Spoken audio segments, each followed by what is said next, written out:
자, 우리나라 가상자산 시장의 규모는 작년 12월을 기준으로 55조 원을 넘었고 올해 7월 현재는 55조 5천억 원에 달하는 것으로 추산되고 있습니다. 또한 전체 인구의 약 30%에 달하는 1,525만 명이 가상자산을 거래하고 있습니다.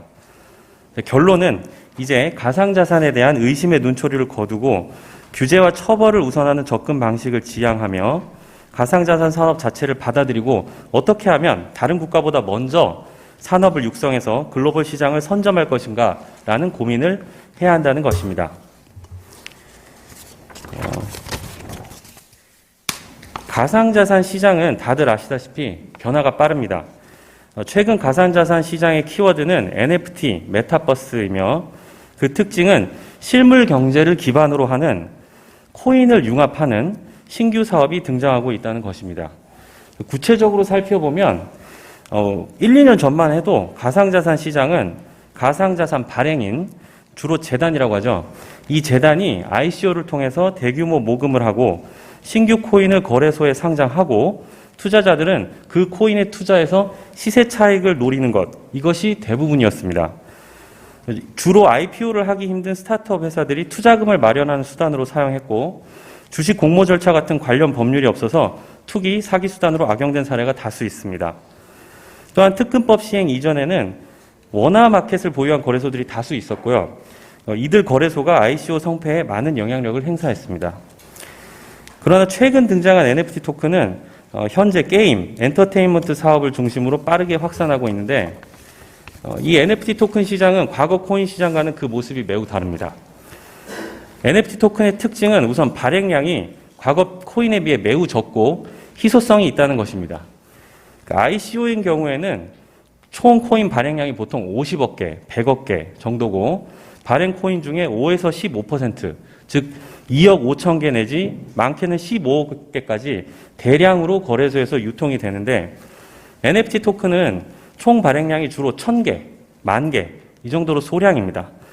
따라서 대규모 모금이나 대형 거래소 상장 등을 목표로 하지 않고 실물 경제를 만들어서 토큰 자체의 가치를 올리는 것에 집중하는 경향이 있습니다. 따라서 과거처럼 마켓 메이킹 이렇게 불리는 시세 조작팀이 개입할 여지가 상당히 줄어들었다고 볼 수 있습니다. 이처럼 NFT 토큰 시장은 과거 ICO 위주의 시장과는 매우 다른 모습을 보이고 있습니다. 그렇다면 이제 과거 규제 환경의 문제점입니다. 현재 우리 규제 환경은 이렇게 시장에 급변하는 이런 변화의 속도를 따라잡지 못하고 있습니다.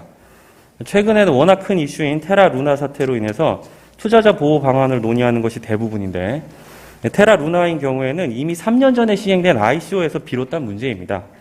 최근 시장의 상황과는 다소 결이 다른 문제라고 할 수 있습니다. 이 점을 참고하시고 지금까지 규제의 문제점을 살펴보겠습니다. 우선 기본법이 마련되어 있지 않다는 것입니다. 그리고 자금 세탁 방지 규정 이외에는 사업자에게 아무런 가이드라인이 없다는 것입니다. 가상자산의 법적 성질에 대해서 아무 규정이 없기 때문에 이것을 물건으로 취급해야 하는지 아니면 금융상품으로 취급하는지 아니면 전자화폐로 취급해야 되는지 불분명합니다. 일선 사업자들은 자기 사업에 어떤 제한이 있는 것인지 그리고 이 사업을 내가 지금 해도 되는 것인지 명확히 알 수가 없습니다. 저희 같은 법조인 실무가들은 기업 간의 계약서를 어떻게 작성해야 하는지도 상당히 혼란스럽습니다. 따라서 가상자산 시장의 건전한 생태계를 조성하려면 우선 테라 루나와 같은 사태가 있지만 그래도 규제 중심의 접근을 지향하고 관련 산업을 육성할 수 있도록 최소한의 진입 장벽만 설정하고 가상자산과 관련된 실물 경제에 대한 규제 또한 같이 완화해야 합니다. 실물 경제 규제 완화에 대해 말씀을 드리자면 예컨대 NFT 토큰을 이용한 P2E 게임의 경우에 현재 국내에서는 게임산업진흥법상 규제로 인해서 국내 서비스가 불가합니다.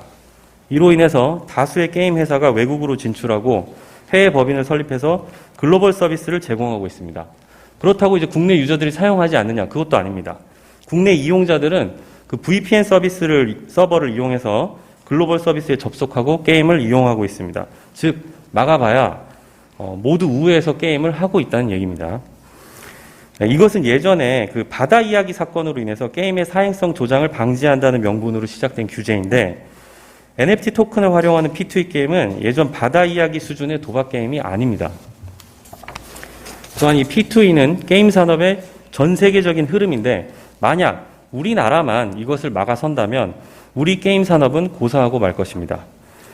이 게임 회사들도 P2E 게임이 선택이 아닌 필수라고 인식을 하고 어쩔 수 없이 규제를 피하고자 외국으로 나가고 있는 것입니다. 가상자산과 관련된 실물 경제에 대한 규제는 이렇게 함께 완화해서 양자가 성장해 나갈 수 있도록 해야 할 것입니다. 그리고 마지막으로 말씀드릴 것은 가이드라인, 그러니까 회계, 행정 절차를 속히 구비하여 기업가가 실제로 사업을 영위할 수 있도록 해야 할 것입니다.